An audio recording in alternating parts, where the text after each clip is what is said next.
I'm going to hit record. This is Kitty Boitnott of Boitnott Coaching or teachersintransition.com, and I have with me today Michelle Giltner of Plano, Texas, who is a former educator, worked as the yearbook editor and sponsor for, was it 1 year or 2 years? How long did you do that? I made 1 full year. But that was all it took, right? For you to know that that was not what you wanted to do for the rest of your life. Right. I had been a Spanish teacher prior, and then the 1 year of yearbook made it crystal clear. Yes, gotcha. So talk a little bit about what the particular challenges were that were going on with you when you found me or decided to look for me, and then tell how you found me. Okay, so first up, my challenges. I had been just hitting a wall. I have almost about 15 years worth of teaching experience. And after 15 years, you would think some parts of teaching would get easier, some parts of the job. And I just, to be honest, felt like I was working more than ever. And on top of that, I had reduced from full-time down to part-time.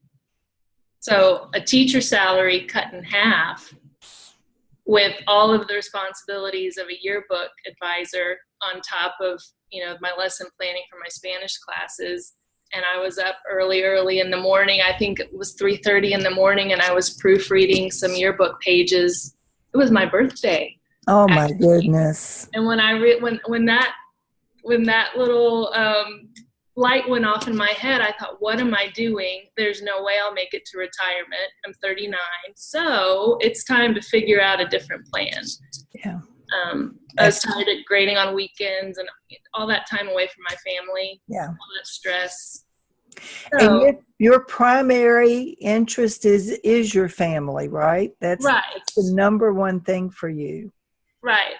I definitely know that I want to work. I want to have some kind of income, but I really want to be available to watch my daughter grow up, and she needs me. My family needs me. Yeah, of course you do. Perfect.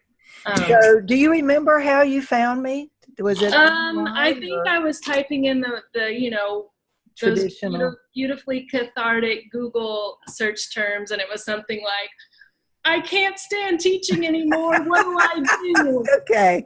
And I popped up. Yes. Okay. You popped up. And as soon as I, investigated and started looking at this is exactly what I was looking for. I couldn't believe it. Perfect. And if my recollection is right, you started out with the starter program. Right. I think I took the career aptitude test first. Yeah. Mm-hmm. That was my first little dabble into what's next. You weren't ready to jump in the whole pool yet, but you wanted to dabble. Right. And each step along the way, you felt confirmed that you needed to continue. Exactly. So as you were working through the program, what were some of the answers or inspirations or instructions that came along for you? So I think, as you just said, as I baby stepped my way through each step, I got some clarity, and I never felt like I was being rushed or pushed into something. It just became clear to me that I was on the right path, and I needed to see it through. And as I, talked with my family, my husband, he agreed. He was excited about the smile coming back to my face, and was encouraging about continuing this. So, the first big breakthrough for me was when you and I had our first real conversation, and it was a Zoom call just like this, which it's surprising how one-on-one this feels, even though we're thousands of miles away. Right. So from that first conversation, you recommended a book called The Big Leap, just as a starting off point. And so once I started reading that, the whole premise was really thinking big and not shutting down your possibilities because of fear or any other issues that might be clouding you. So once I was able to really do that for myself, then I got some clarity. Excellent. I love that book. And I think it's good for anybody who feels like they have to settle or that it's not possible for them to have whatever it is that they want. Right. have, because the premise is we set our own set point. Exactly. And so we can raise our set point whenever we're ready, but we have to Right. be aware that we have a set point that keeps us playing small Right. instead of Right. And I mean, there's so many things I loved about teaching. I absolutely love my relationships with my students. They brought me so much enthusiasm, and I really will always treasure that. But at the same time, I felt like I was so stressed with the other stuff that I was not giving back to my fullest. Like I was not able to give out as much as I could. And when you told them that you were leaving, they were happy for you, weren't they? Yeah. Oh, I stressed out about it for a month solid. I ended up writing them a letter. I did a Spanish version, an English version. I handed it out at the same time just so everyone who was on their phone would make sure they got it. So anyway, everybody got it. And my second period class started clapping for me. They signed my yearbook, and that, just like I would sign their yearbook, they were signing their yearbook saying, "You're going to go off and do great things. I'm excited for you." Yeah.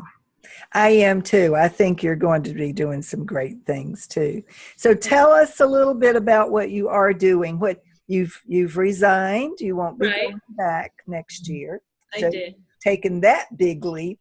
Right. It's a scary leap, but there's nowhere to go but up. But you feel good about that decision. And so tell me what you're doing now. So I resigned, I think, officially in March. I mean, once I had that clarity, I thought there's no sense in, dragging this out. Right. So I resigned. I had held high, finished out the year, June 1st. And I had some things in motion throughout the spring semester, so that as of June 10th, I was already kind of in motion. So I have 3 little projects going on. I've decided I want to pursue historic preservation. So I have an art history background. So project number 1 is I'm working with the city of Plano here with their historic preservation officer on a volunteer basis. I'm getting really good experience. And I go in a couple times a week. And making lots of good introductions. Yes, for sure. And everyone is just, amazingly supportive and kind to have someone who's interested, willing to help. Yeah. It's great. And then I also contacted my kind of the head of our local pool called the Texas Pool, really historic for our area because it was the first of its kind. And it was built when Plano barely existed. And it's called the Texas Pool because? It's a huge pool, saltwater pool in the shape of Texas. In the shape of the state. That's how we do it here. Yeah. So anyway, it was built in 1961, and it's a great pool. Our family has always had a membership as long as we've lived here, but they're pursuing an application to be on the National Register of Historic Places. So they've added me on as a board member, and I'm their historian, so I'm kind of helping with that process. And you were sharing with me earlier, you were introduced at the commission meeting as their historian. Right, that's right. And so it's just really exciting to know that you really can make this transition. And you really can. You really can. Really exciting. So go ahead. Well, I was going to say the third project, I am assisting my friend, and she's a collector of all kinds of wonderful art, European, Asian art and antiquities, and so she's ready to part with some of those. So she's asked me to come on and help her catalog and start selling those at auction. So we're working on that, and that's a commission, a freelance kind of job. So it's all really great experience. It's good experience. And tell us how that came about, because that probably wouldn't have presented itself if you were going to be teaching again. Right. That was absolutely the most unexpectedly great thing. I think this whole spring semester, once I really made the switch in my brain, oh wait, this is what I want to do, it was a process of just committing to it and then saying it out loud. Yeah. So, I just kind of started practicing with my friends, like my family first and my friends, and this is what I'm planning on doing next. And as soon as I said that, the idea popped into her brain. She said, "Oh, Michelle, this would be great for me and for you. What do you think?" And I was so on board. Yeah. And Um, she's going to give you 40% of a commission, anything right, that you manage to help her sell, right. which is very generous. Oh, absolutely. And it is going to be great experience. So besides all of that, which is benefit enough, it sounds like, what other benefits have you felt like you got from working together this past year? Well, I think more than anything, I just feel really encouraged. I don't have that sense of dread that it was really starting to gnaw on me. Yeah. I mean, when I think about my child going back to school, you know, I'm excited for her to start third grade, but that feeling in the pit of my stomach is gone. Oh, that's so good. I'm I so mean, and glad. I absolutely love teaching. I just Done with it. You're just done done. with it. And you might as well just know it, own it, and Right. move on. Right. So I think working with you, I really have, I have some confidence that there is something beyond teaching. I'm going to figure it out. You know, I'm in a process of getting some new tricks in my sleeve, but it's going to work out. And so And it's, you're excited about it, which yeah, is the main thing. that's right. That's right. So I just have to say, I have so thoroughly enjoyed working with you. Oh, feelings I mutual. mean, I love everybody that I work with. I mean, I don't work with people I don't care about. But you in particular have been so open and so coachable and open on a different level, even. We've talked about some of, the law of attraction type of concept. Right. That, I mean, that's what the big leap is really all Right. about. All these things cloud your vision Open, once you can. exactly. Once you have that clarity. And what was interesting about you is, my recollection is that it was sort of a second thought that, oh, by the way, I majored in art history. Right. It was Right. like, duh. Right. I No remember wonder sending you're you a interested picture when I graduated from college. My professors gave me a book and they all signed it. And my undergrad advisor wrote, "Michelle, you're going to have a really great career in historic preservation. I look forward to hear." I mean, that was, 20 Well, years better late than not at all. So you ago. have come full circle, That's right. and And I've you, learned lots of things. I don't think historic preservation would have been as successful for me then as it is now right. because of all the things I've acquired through my teaching experience. Right.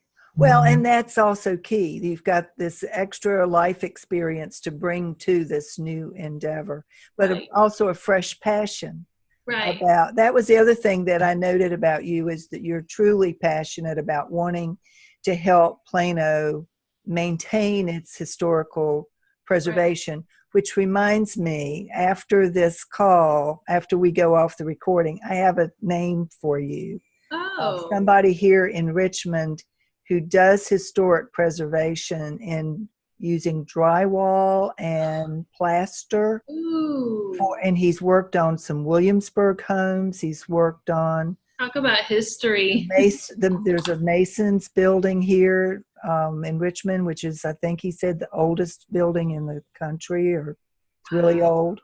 And he's done work. He's a specialist in that area. And when I Oh, heard him present, that's wonderful. I thought of you and I got his card. So Oh, don't well, let me forget to give you please. that. I told him That's that I had wonderful. somebody that might want to just talk to him and learn a little bit more about Right. what he Oh, does. that's wonderful. Thank you, Kitty. Yeah, I'll be happy to do that.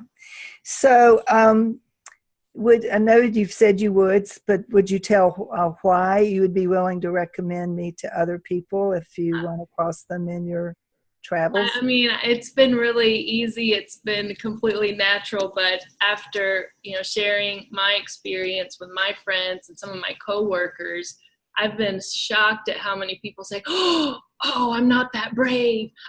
But They how did wish you? they were.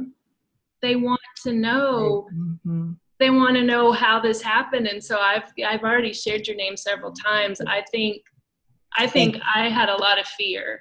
Yeah. Oh, I know. You were very hesitant when we first started talking. Right. But the more work you did, the more you dug, and the more you worked at it. Right. I mean, I think more than anything, you have always been so supportive, and you listen, you really ask questions, you know, not for your benefit, but to really help me find what works for me and what I'm looking for. Sometimes these little ideas that get planted from our conversations, they just stick, and who knows, but it may be a few days, a week later, these little light bulbs go off. Oh, that's awesome. Um, So tell me, before I let you go, tell me how you experienced the group, because you were part of the group as well as right, the one-on-one consultations. right. So did that work for you? Did you find that helpful? Yeah, I underestimate the value of being in it with a team. And so those lovely ladies that we would get together with every couple of weeks on a Saturday for an hour, it was just really nice to know there are other teachers out there considering the idea of something beyond teaching. So it was a great means of support. Some of the questions they would ask were questions that I had to, you know, I always benefited from their comments, their questions, our interactions, and yeah. And you inspired them too. Well, yeah, it was mutual. With your enthusiasm, and from time, you know, from week to week, we could see where you were moving and growing, right, and exploring, and you were inspirational for them too, I know. Wow. So. Well, okay. Well, thank you so much for being willing to do this. Of course. I'll sign us off now, and don't go anywhere. I want to chat with you about this other gentleman. Well, thanks for having me, Kitty. Thank you. Thank you.